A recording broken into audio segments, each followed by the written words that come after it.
नमस्कार, मैं डॉक्टर राजीव अग्रवाल। आज हम डिस्कस करेंगे rate of return method. Rate of return method के अंतर्गत इसका नाम केवल रेट ऑफ रिटर्न मेथड ही नहीं है, इसे अनएडजस्टेड रेट ऑफ रिटर्न भी कहते हैं। इसे फाइनेंशियल सिस्टम मेथड भी कहते हैं। और रेट ऑफ रिटर्न में प्राय 2 फॉर्मूले दिए होते हैं। ये फॉर्मूले भी ये आपकी स्क्रीन पर देखिए। रेट ऑफ रिटर्न मेथड में एक है रिटर्न ऑन एवरेज इन्वेस्टमेंट, और रिटर्न ऑन एवरेज इन्वेस्टमेंट का दूसरा नाम है एवरेज रेट ऑफ रिटर्न, जिसे शॉर्ट में ARR भी कहते हैं। ARR बराबर average annual profit after depreciation and tax.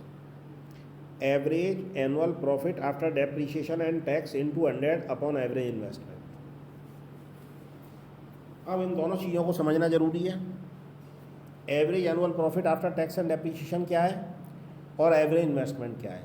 Average investment हमें प्रश्न में निकालना पड़ेगा, और उसको निकालने का फॉर्मूला ये दिया हुआ है, initial investment plus scrap value upon 2 plus additional net working capital.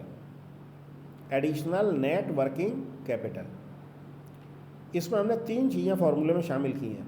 ये 3 चीज़ें हर प्रश्न में आपको नहीं मिलेंगी। ज़्यादातर प्रश्नों में एडिशनल नेट वर्किंग कैपिटल नहीं होगी।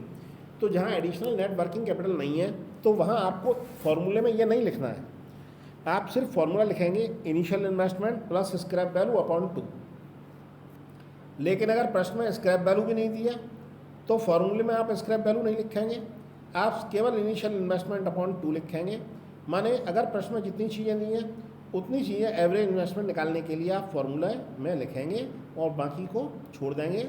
मैंने ये पूरा कंप्लीट फार्मूला दिया है। आप अपने प्रश्न के हिसाब से अगर कोई आइटम नहीं दिया है तो उसे इसमें से हटा सकते हैं।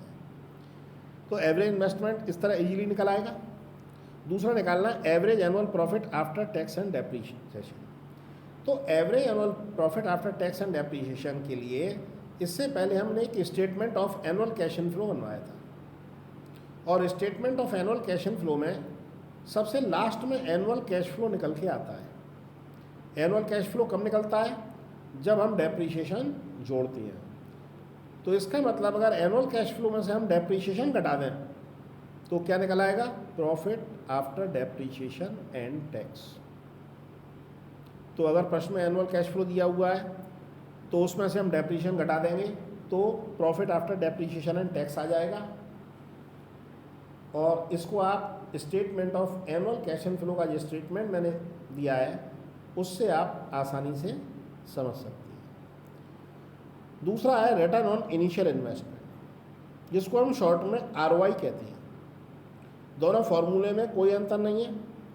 रिटर्न ऑन एवरेज इन्वेस्टमेंट में अपॉन में हमें एवरेज इन्वेस्टमेंट रखना है, और रिटर्न ऑन इनिशियल इन्वेस्टमेंट में अपॉन में हमें इनिशियल इन्वेस्टमेंट रखना है। प्रश्न में जो पूछा जाएगा उसी फॉर्मूले का प्रयोग हम करेंगे। अगर एवरेज इन्वेस्टमेंट वाला फॉर्मूला पूछा गया है तो एवरेज इन्वेस्टमेंट का फॉर्मूला लगाएंगे, और अगर इनिशियल इन्वेस्टमेंट पर रिटर्न पूछा गया है तो इनिशियल इन्वेस्टमेंट का फॉर्मूला लगाएंगे। लेकिन इन दोनों में जो परफेक्ट माप है वो ARR परफेक्ट माप है। ARR क्या है? दोनों में ARR परफेक्ट माप है। अब इनको हमें प्रश्न में कैसे प्रयोग करना है तो देखिए, ये क्वेश्चन आपकी स्क्रीन पर प्रश्न में दिया हुआ है। A और B 2 प्रोजेक्ट दिए हैं। इनिशियल इन्वेस्टमेंट A का 4 लाख है, B का 10 लाख है। A की लाइफ 8 साल है और B की लाइफ 10 साल है। एनुअल ऑपरेटिंग सेविंग A की 80,000 है और B की 1,50,000 है। एनुअल ऑपरेटिंग सेविंग माने एनुअल कैश इनफ्लो। प्रश्न में एनुअल कैश इनफ्लो दिया है, आपसे कह रहे हैं कैलकुलेट ROI एंड ARR, दोनों कैलकुलेट करा रहे हैं आप। तो इनमें से सबसे पहले हम क्या करते हैं? A प्रोजेक्ट का ROI निकालते हैं। A प्रोजेक्ट का क्या निकालते हैं? ROI। ROI का फॉर्मूला जैसा कि हमने अभी बताया था, average annual profit after tax and depreciation into 100 upon initial investment.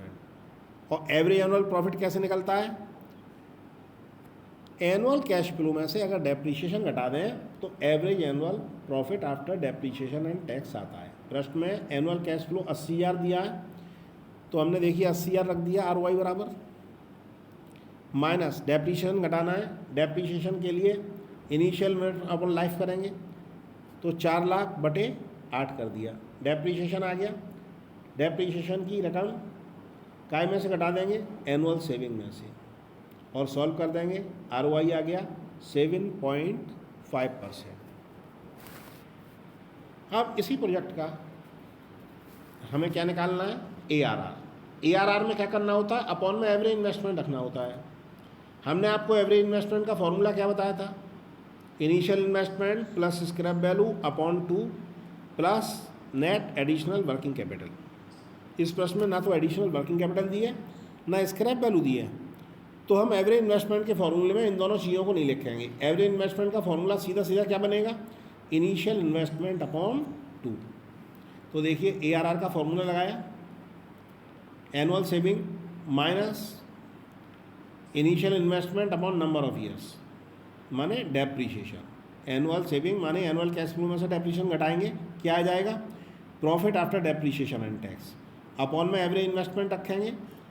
अब देखिए इसमें ऊपर वाली रकम ROI और ARR में सेम रहेगी, चेंज कौन सी होगी, बटे वाली। वहाँ हमने बटे में इनिशियल इन्वेस्टमेंट रखा था, यहाँ क्या रखेंगे, एवरेज इन्वेस्टमेंट। और एवरेज इन्वेस्टमेंट बराबर क्या होता है, इनिशियल इन्वेस्टमेंट अपॉन 2, 4 लाख बटे 2 माने बटे में क्या आ जाएगा, 2 लाख। ARR सॉल्व किया 15% आ गया। तो प्रोजेक्ट A के लिए ROI आ गया 7.5%, प्रोजेक्ट A के लिए ARR आ गया 15%। अब हमें निकालना प्रोजेक्ट B के लिए। प्रोजेक्ट B के लिए एनुअल कैश फ्लो कितना, 1,50,000, डेप्रीशिएशन घटाएंगे, initial investment upon life 10 lakh में से डिवाइड कर दिया 10 लाख को 10 से, 1 लाख रुपए आ गया। 1,50,000 में से 1 लाख डेप्रीशिएशन घटा देंगे, ऊपर क्या आएगा 50,000, अपॉन में इनिशियल इन्वेस्टमेंट 10 लाख और गुणा 100, 5%। अब प्रोजेक्ट B के लिए ARR निकालना है। ARR के लिए ऊपर वाली रकम सेम रहनी है, अपॉन में एवरेज इन्वेस्टमेंट आएगा। एवरेज इन्वेस्टमेंट माने इनिशियल इन्वेस्टमेंट अपॉन 2, सॉल्व कर दिया, ARR आ गया 10%। तो ARR कैसे निकालना है, ROI कैसे निकालना है, ये दोनों चीज़ें आप इस तरह से निकाल लेंगे। अब हमें देखना है इनमें से प्रोजेक्ट कौन सा अच्छा है। देखिए अगर हमें ROI के आधार पर डिसीजन लेना है तो A और B दोनों प्रोजेक्ट का हम ROI की स्टडी करेंगे। अगर हमें ARR के आधार पर डिसीजन लेना है तो दोनों प्रोजेक्ट का ARR लेंगे। तो सबसे पहले ROI के आधार पर देखिए, प्रोजेक्ट A में ROI कितना आ रहा है, 7.5%, और प्रोजेक्ट B में ROI 5%। ROI किसका ज़्यादा है, A प्रोजेक्ट का। ROI के पॉइंट ऑफ व्यू से कौन सा प्रोजेक्ट बेटर है, A प्रोजेक्ट। अब ARR देखिए, A प्रोजेक्ट का ARR 15% है, B प्रोजेक्ट का ARR 10%। ARR की दृष्टि से कौन सा प्रोजेक्ट बेटर है, A प्रोजेक्ट। नेक्स्ट क्वेश्चन में देखिए, प्रोजेक्ट फर्स्ट और प्रोजेक्ट सेकंड, दो प्रोजेक्ट दिए हुए हैं। कॉस्ट ऑफ प्रोजेक्ट माने इनिशियल इन्वेस्टमेंट। फर्स्ट प्रोजेक्ट का इनिशियल इन्वेस्टमेंट 90,000 है, सेकंड प्रोजेक्ट का इनिशियल इन्वेस्टमेंट 1 लाख रुपये। कैश इनफ्लो पहले प्रोजेक्ट में 20,000 है, दूसरे में 25,000 है। स्क्रैप वैल्यू पहले में 5,000 है, दूसरे में 5,000 है। इकोनॉमिक लाइफ पहले में 10 साल है, दूसरे में 8 साल है। प्रश्न जो हमने इससे पहले किया वैसा ही है, केवल उसमें स्क्रैप वैल्यू नहीं दी हुई थी, और इस प्रश्न में क्या दी है, इस प्रश्न में स्क्रैप वैल्यू दी है। तो जब स्क्रैप वैल्यू दी है तब हमें किस तरह से प्रश्न को सॉल्व करना है। दूसरी बात, प्रश्न में ये क्या निकालने के लिए कह रहे हैं, ये कह रहे हैं compute average accounting rate. Average शब्द का प्रयोग आ गया, इसका मतलब ARR निकालना है हमें, ठीक है जी। और ARR के आधार पर बताना है कौन सा प्रोजेक्ट अच्छा है। तो हम ARR का फॉर्मूला लगाएंगे, ऊपर तो वही profit after depreciation and tax upon average investment into 100। Profit after depreciation tax के लिए क्या करते हैं हम, एनुअल कैश फ्लो में से डेप्रीशिएशन घटेगा। तो सबसे पहले प्रोजेक्ट ए के लिए देखिए एनुअल कैश फ्लो कितना है। प्रोजेक्ट ए के लिए एनुअल कैश फ्लो प्रश्न में 20,000 दिया हुआ है, 20,000 रख दिया। अब डेप्रीशिएशन घटाना है, डेप्रीशिएशन का फॉर्मूला क्या है, initial investment minus scrap value upon life. Initial investment 90,000, scrap value 5,000 और लाइफ 10 वर्ष रख दिया। 90,000 माइनस 5,000 बटे 10 अपॉन में रखना एवरेज इन्वेस्टमेंट। एवरेज इन्वेस्टमेंट का formula initial investment plus scrap value upon 2, 90,000 plus 5,000 बटे 2। सॉल्व कर दिया था, सॉल्व कर दिया, ये आ गया 24.21%। इसी तरह से प्रोजेक्ट बी, प्रोजेक्ट बी के लिए दे एनुअल कैश फ्लो कितना है 25,000 रुपये। 25,000 एनुअल कैश फ्लो रख दिया। लेस डेप्रिसिएशन घटाना है। डेप्रिसिएशन का formula initial investment minus scrap value बटे लाइफ। इनिशियल इन्वेस्टमेंट 1 लाख है, स्क्रैप वैल्यू 5,000 है, अपॉन लाइफ 8। डेप्रिसिएशन घट जाएगा ये। इसके बाद अपॉन में average investment, initial investment plus scrap value बटे 2, 1 लाख प्लस 5,000 बटे 2। सॉल्व कर दिया। प्रोजेक्ट बी के लिए आ गया कितना 25%। ARR प्रोजेक्ट फर्स्ट का 24.21% और प्रोजेक्ट सेकंड का 25%। कौन से प्रोजेक्ट का ARR ज़्यादा है? सेकंड प्रोजेक्ट का। इसका मतलब सेकंड प्रोजेक्ट बेटर है। प्रश्न में बहुत सावधानी से हमें सबसे पहले ये देखना है कि प्रश्न में क्या पूछा गया है। ARR पूछा गया है या ROI पूछा गया है। अगर ARR पूछा गया है तो हम ARR के आधार पर प्रश्न को सॉल्व करेंगे, और अगर ROI पूछा गया है तो हम ROI के आधार पर प्रश्न को सॉल्व करेंगे।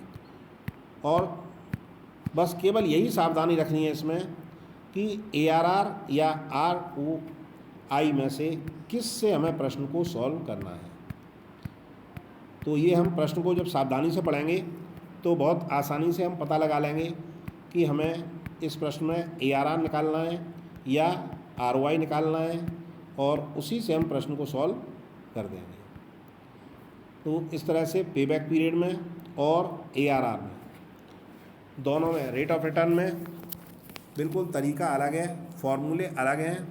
तो अब हम इनको आसानी से सॉल्व कर लेंगे।